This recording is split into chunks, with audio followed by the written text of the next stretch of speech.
எடை போடும் தராசு. ஒரு நாள் ஜென் துறவி ஒருவர் ரேடியோவில் பாட்டு கேட்டுக்கொண்டிருந்தார். அப்பொழுது அந்த துறவியை ஒருவர் பார்க்க வந்தார். யாருடைய பாட்டை கேட்டுக்கொண்டிருக்கிறீர்கள் என்று கேட்டார். குரலை கேட்டால் தெரியவில்லையா என்று சிரித்தார் ஜென் துறவி. பின்னர் அந்த பாடகரின் பெயரை சொன்னார். அவரா? அந்த ஆள் சரியான தண்ணி பார்ட்டியாச்சே. விஸ்கி வாசம் இல்லாம மேடை ஏற மாட்டாராமே. அதனால் என்ன? அவருடைய குரல் அற்புதமாக இருக்கிறது.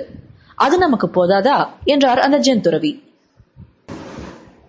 சிறிது நேரம் கழித்து இன்னொருவர் அதே ஜென் துறவியை பார்க்க வந்தார். ரேடியோவில் ஒலித்துக் கொண்டிருக்க குரலை கேட்டவுடன் சட்டென்று அந்த பாடகரின் பெயரை சொல்லி அவர்தானே என்று விசாரித்தார். அவரேதான் என்றார் ஜென் துறவி. உங்களுக்கு அவரை பிடிக்குமா என்று கேட்டார் ஜென் துறவி. ரொம்ப பிடிக்கும் என்றார் அவர். இனிமையான குரல், ஒவ்வொரு பாட்டையும் அனுபவித்து பாடுவார். அவர் மிகப்பெரிய திறமைசாலி என்றார். அதெல்லாம் போகட்டும், ஆனால் அந்த ஆள் சரியான தண்ணி பார்ட்டியாமே என்று அவர் பார்த்து கேட்டார் ஜென் துறவி. இதையெல்லாம் பார்த்து கொண்டிருந்த ஒரு சீடனுக்கு மனதில் ஒரு குழப்பம் ஏற்பட்டது. ஜென் துறவி தனியே இருக்கும் பொழுது ரகசியமாக அவரிடம் வந்து கேட்டான் அந்த சீடன்.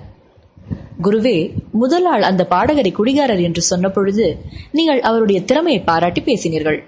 ஆனால் இரண்டாவது ஆள் அவருடைய திறமையை புகழ்ந்த பொழுது அவர் குடிகாரர் என்று சொல்லி அவமானப்படுத்தி பேசினீர்கள்.